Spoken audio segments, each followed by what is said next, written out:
В меру экстремальная и веселая игра. Настоящий донбасский футбол на ингушских просторах сыграли гости Джейрасского района. Этот необычный вид спорта объединил в себе и футбол, и альпинизм. Правила игры довольно специфичны, так как все игроки, включая вратаря, связаны между собой канатной веревкой.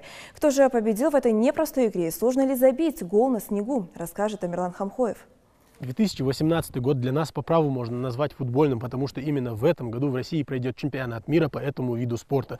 Продемонстрировать свои навыки обращения с мячом именно в футбольной составляющей решили сегодня альпинисты, которые собрались в Джейрасском районе Горной Ингушетии. И, разумеется, задача выиграть Лигу чемпионов или премьер-лигу в Англии или Италии перед этими ребятами не стоит. Максимум, который они собираются показать, это красивый и зрелищный футбол.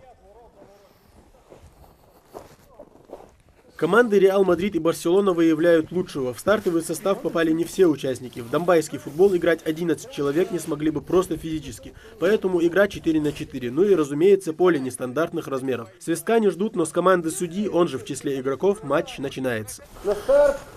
Внимание! Матч! Первые минуты больше смеха и возни на снегу, нежели футбола. И игроки одной команды связаны друг с другом в лучших альпинистских традициях. Это еще не все. Участники не позволяют сопернику забить гол, потянув того за канат. Здесь все решает коллективная работа, однако забитые голы не заставляют себя долго ждать.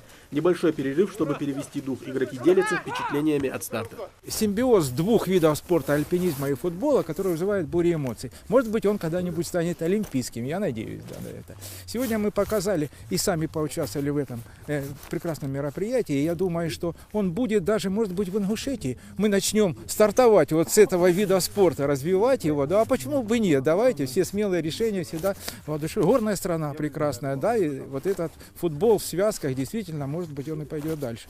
Игра продолжается уже в более активном темпе. Команды явно разогрелись, но стоит понимать, что в условиях высокогорья, да еще и с альп-снаряжением, в неудобной одежде усталость дает о себе знать. Один из игроков Барселоны считает, что у команды соперника было явное преимущество. Нужно обязательно организовать реванш. Игра сложилась негативно. Так играть нельзя. Они нечестно. Вот у них самый ценный член команды, это девушка Маша, да. Она сразу уловила, что мячом бить не обязательно, главное веревки дергать, да. И всех, кто у нас пытался забивать, она всех сражала своими секретными приемами. Собственно, меня сразили 3 раза, поэтому мы 3 гола и не забили. Маша во всем виновата, вот она. Реал Мадрид сегодня оказался сильнее своего соперника. Эти ребята приехали из разных регионов России, и возможность встретить Новый год в Ингушетии, да еще и с такой насыщенной туристической программой, для них большая удача. А что касается игры, то здесь ощущения незабываемые. Я вообще системный администратор, программист. Вот.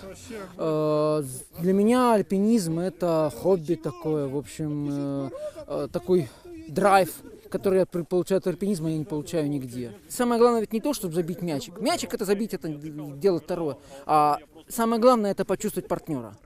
Этим донбасский футбол и хорош. В Ингушетию попал первый раз, очень очарован этим местом на Кавказе. Потому что Кавказ я достаточно давно знаю, в основном Кабардино-Балкарию, Карачаево-Черкесию.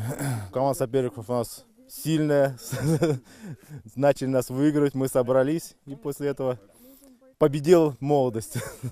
Это лишь один из насыщенных дней, что проводят в регионе гости, а совсем скоро ожидается новый поток туристов в преддверии чемпионата страны по альпинизму, который стартует в горах Ингушетии в конце месяца. Интерес к этому виду спорта заметно возрастает. Тамерлан Хамхоев, Гапур Чехкиев, Новости 24.